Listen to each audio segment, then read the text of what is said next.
And often it's men who don't really understand why I focus on women or attracting women. And I think one thing is definitely that I talk to a lot of women who just don't have confidence. They are scared of being visible. They're scared of being judged. And I think it's just something that as women, even as little girls, like we're supposed to, it's different in different countries, but we're not supposed to like be too loud. We're not supposed to outshine other people. And so we're like raised to kind of hold back.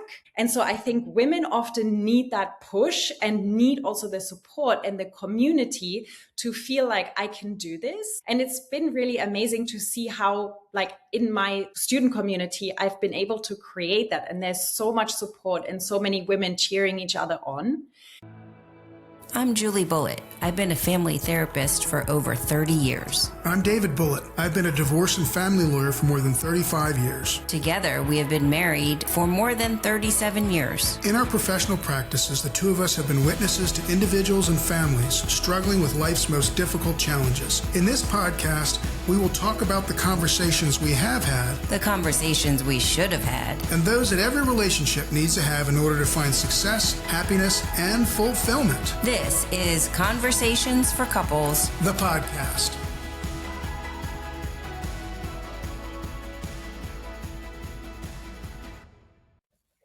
Welcome to Conversations for Couples, the podcast. and we are worldwide today. Our guest is coming to us from Portugal, Lisbon, Portugal. And she has such an interesting story that I chased her down to get her on our show. Just a little bit of background. She and her then boyfriend and a third person built what was then the #1 restaurant in Buenos Aires, Argentina. The success financially came, and from a business standpoint came, but it came at, I guess, at the risk of their relationship. And so that relationship ultimately ended. But Carla Biesinger turned her life around, and she reinvented herself as a business mentor and online course creator. Carla helps women build profitable businesses. She focuses on Instagram and email marketing, and over the last several years has helped 10,000 clients worldwide build their business. So I am really excited to welcome you, Carla, to our show today. Thank you so much. I'm super happy to be here. Yeah, it's really first of all, always cool to talk to people around the world, which we've done a fair amount in the last couple of years, but never anyone from Portugal. So it's a new for us. Yeah. Happy And to. how we knew of you was I enrolled in one of your courses and really enjoyed it and got a lot out of it. So I sort of had my eye on you. And then when David saw one of your posts about the relationship and rebuilding, we thought, wow, this is a really cool topic to talk about on our podcast. So here we are. Yeah. So let's roll back a decade or more ago when you are in Buenos Aires with your then boyfriend and a third person, and you start this business. Tell us a little bit about how the business got started and then what happened. Yeah, so I went to Buenos Aires after I finished university, and I really just wanted to travel and learn Spanish. So I enrolled in a Spanish course, and in the class, there was only 2 people. The other person was my ex. So we literally were taking Spanish classes together every day and fell in love. And I extended my stay in Buenos Aires and tried to look for a job, but no one wanted to hire me. And he was just starting to host these dinner parties together with his best friend, who is a chef, at his home. And he used to be a tour guide through South America. So he was getting groups of people come through his connections. And it was like, okay, I guess no one wants to hire me, so I probably have to leave Argentina because I need to live off something. And he basically offered me a job and said, I think we could use a efficient German in the team. Mm-hmm. And I was super in love at the time and just loved the idea as well of staying in Argentina. So I said yes. And basically for the first year and a half, we were living together, the 3 of us, hosting dinner parties for tourists in our apartment. It's kind of a common concept in Argentina. It's called a closed door restaurant, where you literally just invite people into your home. Everyone pays in cash, and you literally just wine and dine them. And it was definitely one of the best times in my life. It was just so fun building something together, and we made it to #1 on TripAdvisor within a few months. So we were getting a lot of business and just having like meeting amazing people, drinking wine with them every night, and just giving them a really cool experience. And then my ex had the idea or the vision of taking it to another level and started looking for an investor.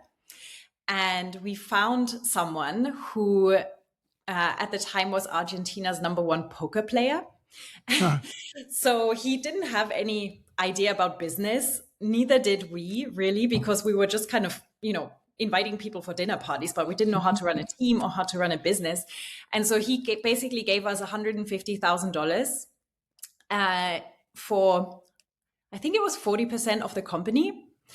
And we found this restaurant that was in a top location in Buenos Aires, spent most of the money on renovating it, and then moved in the middle of low season, and basically didn't realize that our costs would go up so much because we now had to pay rent, we had to pay staff, we hired way too many people because we thought we were just going to get so much business. And then the next 2 years were really difficult because one, we didn't make enough money to pay the bills. So for 6 months, we didn't take a salary, and we were literally just eating fried rice and steak. It was good steak because we had a steak restaurant, so we were eating leftovers. And drinking wine still, so that was also good. But basically, we're just struggling so much to get this business off the ground. And in the end, it's a long story, but in the end, I ended up leaving, and he stayed to take care of the business. We tried long distance for a while, but it didn't work. And I just knew that I didn't want to go back to Argentina. So in the end, we broke up, and I actually took a job. I was 29, I think, at the time. I took a job working for a friend in Mexico because I just didn't know what I wanted to do. I knew I didn't want to go back to Germany. And then kind of after 5 months of working for him, realized I didn't enjoy working for someone else, and then came up with the idea of starting my own business. So yeah, it was a really fun experience building something together, but then there was just too many hurdles and too many problems, and too many people involved as well. We had the investor, we had a huge team, and it just was too much. So it sounds like that's the stress of that business certainly had an impact on your relationship. Yeah, for sure. Do you think that if you hadn't gone into business with him and you just had a relationship, that things would have been different? I think in the end, so it's interesting because we actually got back together after 5 years of like being apart. And at that time, I already had a really successful business, and he also had a new business that was doing really well. And it just didn't work. I think we're friends now, but we're just not compatible in that way. We're too different in too many ways, I think. So in the end, I don't think it necessarily would have worked out regardless. Yeah. Well, that kind of makes me feel better because initially I was thinking, wow, if they, had more boundaries and different interests, the relationship might have worked. So that actually makes me so happy that you went back and tried it again and really, came through with it. This, you guys are not meant to be with each other. So tell us how you sort of like rebuild yourself and branded yourself as, the, social media businesswoman that you are. Yeah. So initially, my idea was really just to make a living without needing to have a team, without needing to have an investor, and without being stuck in one place. So my vision was always to be able to travel and have that kind of freedom. And I basically started taking online courses because I wanted to learn how to sell something online, because I figured that would give me the freedom and the flexibility. And this was in 2015, 2016, and there wasn't really a lot of online courses out there or a lot of people teaching social media. And my background is in marketing. I was kind of responsible for business development and marketing in the restaurant. So I kind of figured this is something that I have a skill set in. Because of my background in the restaurant, my idea initially was to teach food entrepreneurs how to use social media to get clients and grow their audience. And I basically started posting on Instagram, Pinterest, Facebook, Twitter. And within 6 months, my Instagram account grew to 10,000 followers just organically. And I was talking to food bloggers and food photographers and chefs, and I realized that a lot of them really didn't know how to use Instagram or how to grow on Instagram. So that's kind of when I had my first pivot and my first aha moment that maybe I can just create a course about Instagram. And that's literally what I've been doing ever since. And then as I kind of started to make more money, I had my second kind of aha moment where I realized when I was in my relationship with the guy in Argentina, we were like completely like I was depending on him financially, right? And then when I left and he eventually sold the business about 10 months after we broke up, and he did not make a good deal, and I got $12,000 for the 5 years that I had spent building this business. I had that moment where I was like, I will never depend on a man financially again. And as I started growing my business and talking to more women, I realized that there's so many women out there who were financially depending on their husbands, who needed their husband's permission to invest in their own business. And, you know, my course at the time was like $300. And I had women who were not allowed from their husband to invest $300 into their own business so they could create an income. And so this mission of mine to really help women get financially independent and create wealth has just grown so much in the process as well. And it's something that I feel super passionate about. What do you think is unique? I mean, aside from obviously some folks out there, they need to ask their spouse for money, but what do you think is unique in terms of supporting and promoting and building a women's based business? It's interesting because I just gave a talk and there were some men there as well. And often it's men who don't really understand why I focus on women or attracting women. And I think one thing is definitely that I talk to a lot of women who just don't have confidence. They are scared of being visible. They're scared of being judged. And I think it's just something that as women, you know, even as little girls, like we're supposed to, it's different in different countries, but we're not supposed to like be too loud. We're not supposed to outshine other people. And so we're like raised to kind of hold back. And so I think women often need that push and need also the support and the community to feel like I can do this. And it's been really amazing to see how, like in my student community, I've been able to create that. And there's so much support and so many women cheering each other on. And I think often, like some men obviously also may struggle with confidence, visibility, etc. Sure. But I've just found that it's a really common thing amongst women. And it's a really beautiful thing when women support other women. Yeah, I agree with you, Carla. Like, you know, just as a therapist, you know, working with, you know, people in my office, I do see a lot of women that are just not very confident and that feel like they just, you know, are too afraid to try things.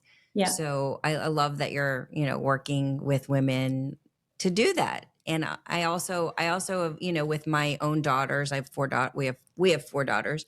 I've always talked to my daughters about it's a good thing to like compliment other women. And there's a lot of women out there that won't do that because they have, like, I call it a scarcity mindset, where if I say I like your hair or I like your outfit or I like what you're doing, that means that I might not have that. And I think that's sort of where some of that comes from. So I talk to like my granddaughter and my daughters about the importance of supporting women and making other women feel good. I love that. Yeah. So let me ask you this, without you giving away too many of your secrets for free here on this episode. So a woman contacts you, or I take it you have some male clients as well, somewhere amongst the 10,000 plus. But let's stick with your niche for a second. A woman contacts you. It doesn't even matter what the business is. What's sort of the launching point? What kind of information do you try to find out, and then how do you strategically work with that person? Now, I understand it may be different from one business to the next, but just to give folks a sense of how the process works. Like the process for growing on Instagram, or yeah, or even the process for, let me give you a simple example, right? Mm-hmm. So let's say, I contact you. I've got a business selling books. Pick whatever. I've got a business. Everybody loves my books, but I can't get them out there. I've got 3 books that have gotten great reviews that people love, but I can't get them sold. They're sitting on Amazon, and I put some things up on Instagram, and I talk about my books, and but I can't seem to get my business off the ground. And I've got some money to invest, not a fortune, but some to try. My husband said I could spend $500. No, she didn't ask, and she didn't need to. No, I didn't ask. No. You're talking to a very independent soul right there. She'd be just fine. Aside from having to find somebody else to go out on Saturday nights with, but yeah. So what do you do with that person? I know it's generic, and I know everybody might be different, but give us a sense. Yeah. So obviously the first question is always, is your audience on Instagram, right? In most cases, that is the case. There's some people who may be better off on LinkedIn because they're talking to more corporate clients, but that's the first question. Does your audience hang out on Instagram? Then the second thing that I think is really important is people buy from people they know, like, and trust. Right. So if I'm an author and I'm just sharing about my book, that can work. But typically people find it super interesting to learn more about the person behind the book. Right. So I have a lot of clients who are basically using Instagram to build a personal brand. Even product-based businesses, we're seeing a big shift there now where people actually, like founders, are sharing about their journey of getting their jewelry product created. And that's the kind of stuff that gets people really invested and interested, because they're not just buying a necklace. Like, obviously they have to like it, but they're also buying into the company. So basically sharing things and using your content to build know, like, and trust. And then obviously inviting people to take a next step. And you can definitely sell on Instagram. I always recommend to use Instagram stories over feed posts, because just the way the algorithm works, they see that you're promoting something, and they often lower the reach because they want you to spend money on ads. So in your stories, that doesn't seem to happen as much. And the people who watch your stories are kind of your number one fans, because they're already invested. They're seeing like what you're doing throughout the day, and they feel like they know you. And so when you sell in your stories, it's often easier to create a conversion. But then the second step is definitely also getting people onto an email list. So kind of using Instagram as a way to get yourself out there, get yourself in front of your audience, build that know, like, and trust, but then have another platform like email so you can continue to market to your people. Because with email, you're not relying on an algorithm, right? Everyone looks at their inbox multiple times a day usually. And so it's just another way to market to people. It's a different channel, right? You're doing less of that behind the scenes and sharing personal things, although you can include a little bit of that in your emails. But basically, thinking about, okay, who is my audience? How can I get in front of them? What kind of content can I create that will get them hooked and wanting to consume more? And then thinking about how can I invite them to take a next step? Yeah. And what do you do with people, namely women or people that are your clients that are not very salesy, that, because that's the thing, like David and I really struggle with that. Like, we both love what we do professionally, and we love the Instagram and stuff, but we're just not salespeople. We're not using this to get free advice. Yeah, we're not using it, but I think that's a common problem, and I'm sure you hear it all the time. So what do you tell people? Yeah. And I'm not a super salesy person either. Mm-hmm. So the two things that I have figured out that work for me, and I do think every business owner is different and people have different strengths and there's different ways of selling. What I like to do is I have a webinar and where I basically give a lot of value, and then in the end I pitch my course. So Mm-hmm. it's about 45 minutes of just value sharing Instagram strategies. It's free. Anyone Yeah, can. I took it. Oh yeah. Yep. Yeah, I loved it. And I And bought a then course after that. so people can get to know me. They can get Mm-hmm. to know my teaching style, my process as well. And then the last 15 minutes or so is the pitch. Mm-hmm. And I did have to overcome my own issues of like pitching and, Mm-hmm. afraid of being salesy. But I always say, like, you give so much value for free that you earn the right to make an invitation. Yeah, that makes sense. It is like it's something that you practice and it's a skill that you learn. And then the other way that I like to sell is also through email, because I can just write the email. I don't have to show my face. I don't have to like stumble over my own words, and I just Mm-hmm. send it out. And obviously there's ways to increase or include some urgency to say, like, okay, the price right now is X and then it Mm-hmm. will go up in Mm-hmm. 2 days or whatever. So there's other strategies you can use. But yeah, those are the two things that have worked really well for me and Mm-hmm. that don't feel like salesy or kind of icky. Yeah. And for some, let's stick with our person who's selling books, right? And that person says to you, I'm on Instagram. I've got 2,000 people followers. I follow all my friends. My friends follow me. But there's a bazillion people selling books. How am I going to make any money on Instagram? And is there a way to talk to them or about how they might differentiate themselves from the other folks that are out there? Or what advice do you give them, that person who makes that comment to you? Of course. So, I mean, first of all, you need to understand again how to find your people on Instagram. So, especially, for example, let's take books. There's a whole community of bookstagrammers, right?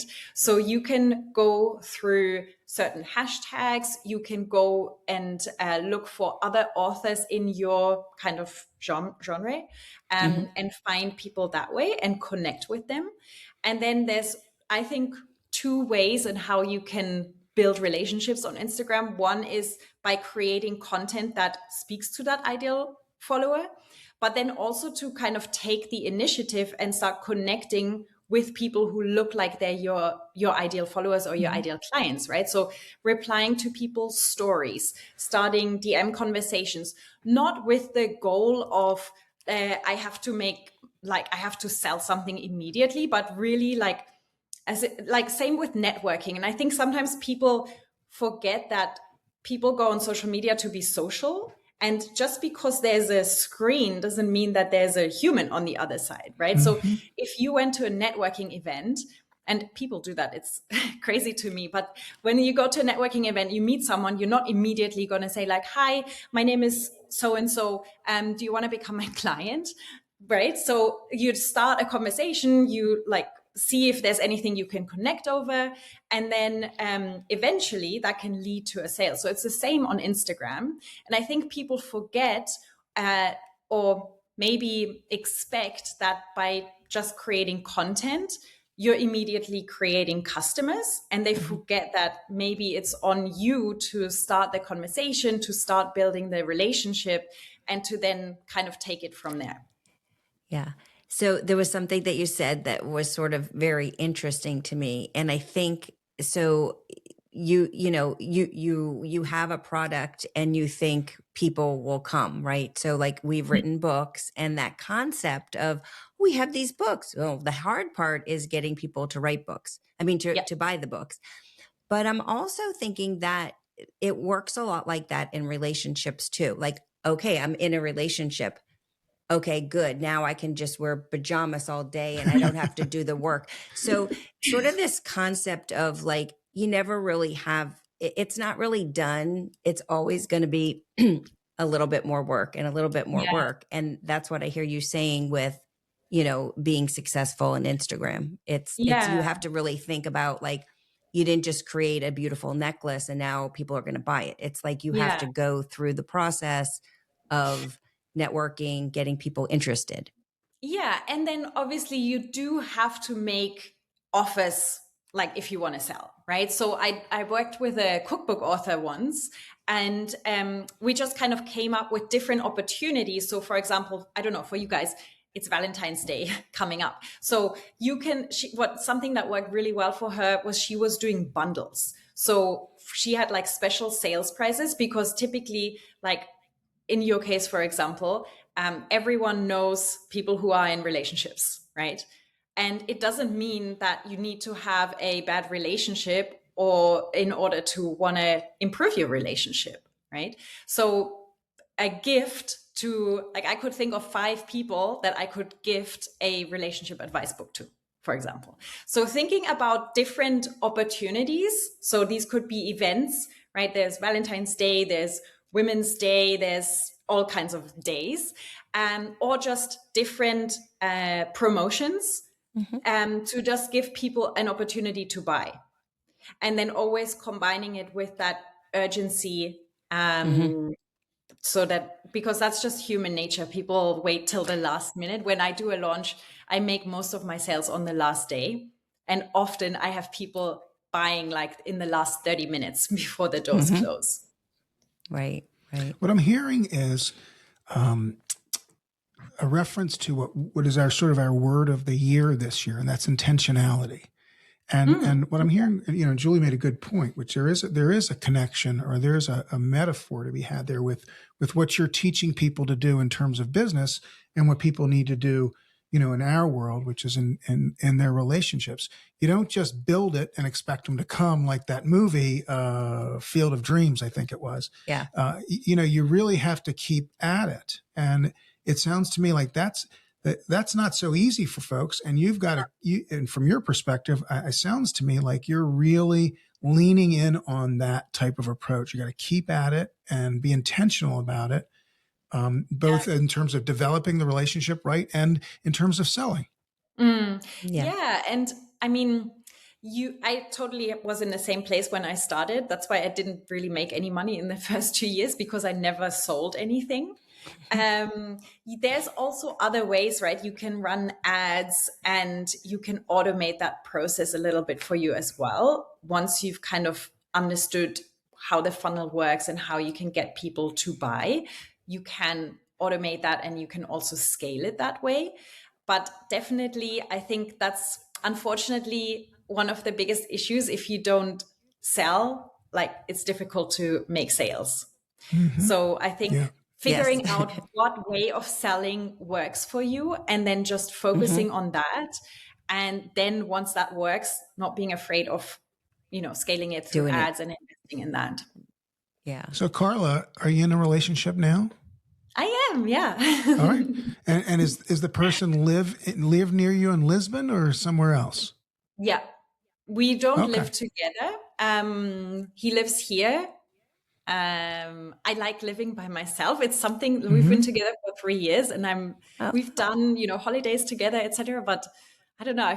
I was single for a really long time after Argentina, and I really realized that I need a lot of space. So it works really well. He also has 2 kids. So I'm a bonus mom, which is cool. But it's just another layer where I'm like, I love kind of meeting up and creating, like putting in a lot of effort also to see each other. And then I also love being in my own energy, in my own space. So it's new, because I haven't been in a serious relationship since Argentina, basically. Yeah. Well, you're smiling a lot, so it must still be good. Yeah. And we, of course, wish you the best of luck in that relationship. We wish you the best of luck in your business.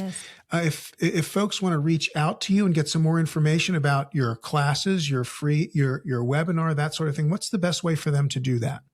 So definitely on Instagram, I look at all of my DMs myself. So if you want to send me a message on Instagram, and let me know that you have me on the podcast, I always love that. And then I'll definitely also reply.